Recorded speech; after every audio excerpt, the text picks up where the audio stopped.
Bien, chicos, voy a hacer un recordatorio del tema 8 para que si queréis utilizarlo para estudiar lo tengáis. Recuerdo un poco todo lo que he dado en clase. A propósito de esto, no me va a mí la aplicación de Educamos.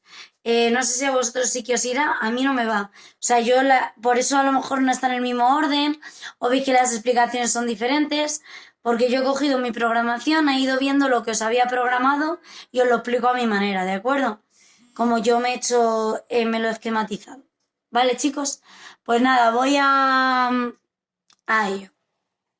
Empezamos, tema 8, la argumentación. La argumentación es, ya sabéis que siempre hay una parte de escritura. En esta parte de escritura hablamos del texto argumentativo. El texto argumentativo es un texto que expresa opiniones o ideas sobre un tema, aportando ciertas razones o pruebas para convencer a otras personas, porque su intención siempre es la de convencer de algo, ¿no? De que compres un producto, de que, como, de hecho nosotros ya hemos hecho un texto así.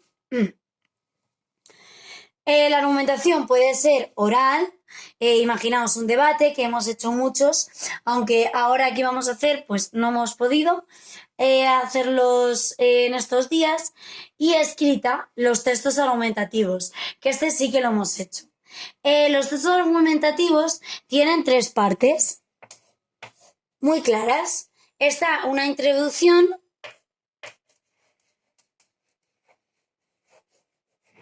una introducción. Por otro lado tenemos la argumentación, los argumentos. Y por último tenemos la conclusión. La conclusión. Que al final la conclusión lo que hace es un resumen de lo anterior, simplemente. Luego, por ejemplo, un texto argumentativo sería con una introducción. En Japón es normal que los alumnos de primaria colaboren en las tareas de limpieza de su centro educativo. Es una actividad llamada Osoji y consiste en formar equipos para barrer el suelo, limpiar los baños, por ejemplo. Eso es una introducción. Ahora, argumentos. Esta actividad de limpieza es parte de la rutina habitual de las escuelas japonesas y no sustituye el trabajo de los profesionales. Aunque a algunas personas puede parecerles un trabajo excesivo o inadecuado para los niños, no se trata de un castigo, sino de una forma de aprender a hacerse responsables del cuidado de su entorno. Ahí ya estamos dando un argumento. Otro argumento, además, es un trabajo en equipo que refuerza las relaciones entre los escolares. Los niños mayores ayudan a los pequeños. Conclusión, por todo esto, creo que el osoji es una buena costumbre. Los alumnos aprenden a ser más autónomos, a ayudarse entre sí y a cuidar de su colegio. Bien, esto sería, por ejemplo, un texto argumentativo, para que nos hagamos una idea. Luego pasamos las frases hechas. Paso así rapidito porque es algo que ya hemos visto. Me voy a parar en los grupos de palabras un poquito más. Una frase hecha es un conjunto de palabras que se utiliza siempre en el mismo orden y que tiene un significado fijo. ¿Vale? El significado de una frase hecha no se deduce de las palabras que lo forman. Por ejemplo, pedir peras al olmo. No significa que vamos a pedirle peras a un olmo. No es literal. ¿Vale? Es figurado el sentido. Eso es una frase hecha que tiene un sentido figurado. No podemos decir al olmo le pedimos peras. No, no cambiamos el orden de la frase. Se dice pedir peras al olmo, que significa pedir algo imposible. Al olmo no le podemos pedir peras. ¿Vale? Entonces, es una frase hecha. Hay muchas más frases hechas como la que os dije en clase de vale un ojo de la cara, no es que te quitas el ojo y eso es lo que vale, yo qué sé, esa mochila, no, sino que cuesta mucho dinero, es lo que significa esa frase hecha. Bien, si esto está claro, y yo creo que esto lo tenéis bastante claro, vamos a pasar a una parte que os puede costar un pelín más, que son los grupos de palabras. Esta me voy a bajar aquí un poquito. Los grupos de palabras. El primer grupo del que vamos a hablar es el grupo nominal. Nominal viene de nombre, para que nos aclaremos. De nombre, y nombre es el sustantivo. Es un conjunto de palabras cuyo núcleo es el sustantivo. El núcleo de la palabra más importante es el sustantivo, común o propio o un pronombre personal.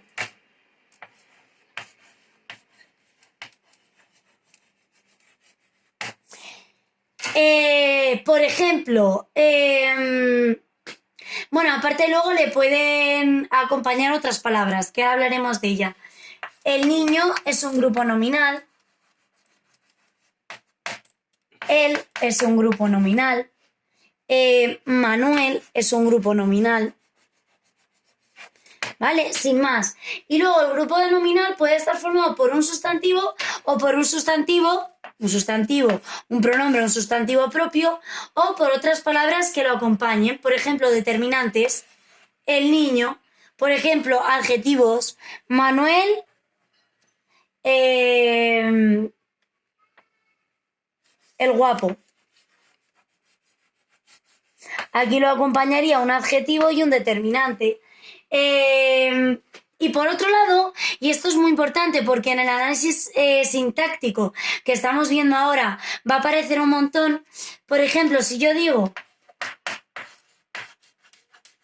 el niño Juan, aquí aparece un sustantivo común y un sustantivo propio, ¿no? ¿El núcleo cuál es? Y aquí nos puede entrar una duda. Pues tenemos que ver si tiene sentido decir el Juan come mucho, ¿vale? El Juan come mucho no tiene sentido, pero el niño el niño come mucho sí que tiene sentido. Por lo tanto, el núcleo sería niño. Lo repito, por si no ha quedado claro. Yo tengo, normalmente los grupos nominales no aparecen solos, sino que estoy enseñando los grupos nominales porque luego aprenderemos en el siguiente tema, que ya lo estamos aprendiendo, el análisis sintáctico. Si yo tengo el niño Juan, ¿por qué el núcleo es niño y no Juan? Que puede surgirnos esa duda. Bien, pues porque si la frase es el niño Juan come mucho o come, tiene sentido decir el niño come, pero decir el Juan come no tiene sentido. Por eso el núcleo es niño y Juan es un complemento del núcleo, que esto ya lo veremos luego. Por lo tanto, un grupo nominal puede estar acompañado también de otro sustantivo. ¿Vale? El sustantivo puede ir acompañado de otro sustantivo, de un adjetivo, de un determinante, de otras palabras. Bien, este es el primer... Este es el primer grupo nominal. O sea, el primero del que voy a hablar es el grupo nominal. Luego voy a hablar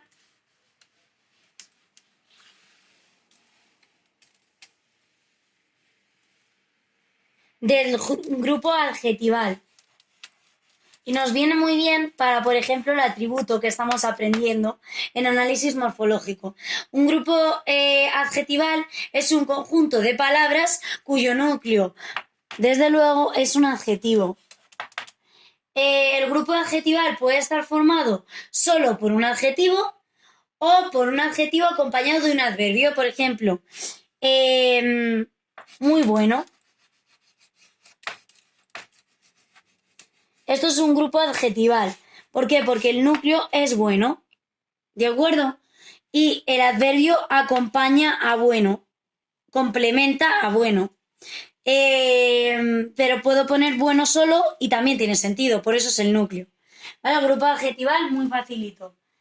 Y por otro lado, tenemos el grupo preposicional.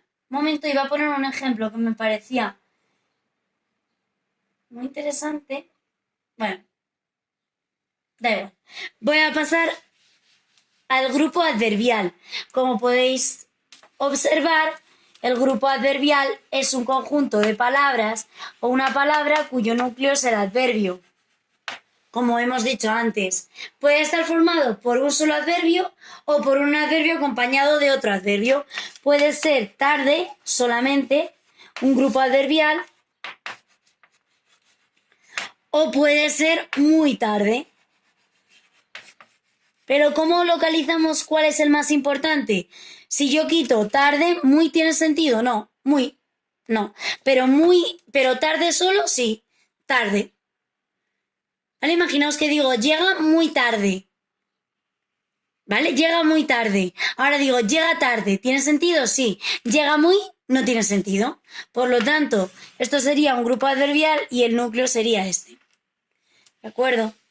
Luego hemos dado el grupo preposicional.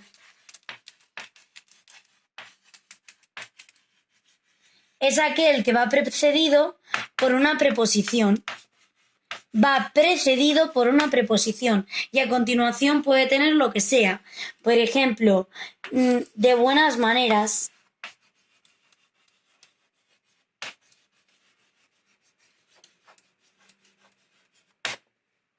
Esto sería un grupo preposicional y además, ¿qué sería? Una locución adverbial, ¿verdad, chicos? Porque ¿cómo lo hacemos? Una locución adverbial de modo. ¿Vale? Acordaos siempre de la preposición. Bueno, esto es una introducción porque lo que me interesa sobre todo es el tema 9, que es el que hablaré ahora a continuación. Vale, ya tenemos los grupos. Fijaos, porque lo vamos a unir con el siguiente tema. Simplemente que entendamos que tenemos grupos adjetivales, grupos nominales y grupos adverbiales.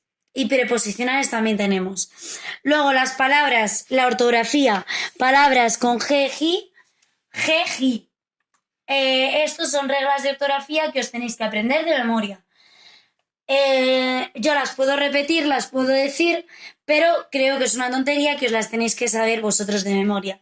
Por lo tanto, voy a pasar directamente a los recursos literarios que tenemos en este tema. Los recursos literarios que tenemos en este tema son la hipérbole y la personificación.